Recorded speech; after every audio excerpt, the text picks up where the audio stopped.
ጠቅላይ ሚኒስትርን ከጀርባው ገትሮ መሬን ብሎ የምታገል ብቸኛ ሰው ነው።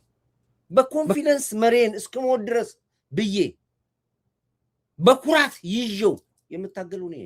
ሞት ከመጣ እኔን አልፈ ነው እሱ ጋር የምትሄዱ ነው የምልህ እኮ። እንደዚህ የሚል ኮንፊደንስ ያለው አክቲቪስት አለ ካለ ንገረኝ። አንድ ሰው ካለ ንገረኝ። እንዲህ ፎቶውን ከጀርባው ለቅጦ መሬ ብሎ የሚታገላለ የለም። የተሳሳተም ይሁን ያልተሳሳተም ይሁን በዓላማዬ ይሄ ነው ዓላማዬ፣ ይሄ ነው ዓላማዬ። ማንም ሰው አይበግረኝ።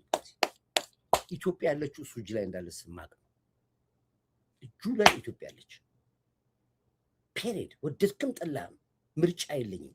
የተሻለ ሳገኝ ብቻ ነው ያኔ አብቹ ያኔ በፍቅር ነው አብቹዬ በቃ ደከመ።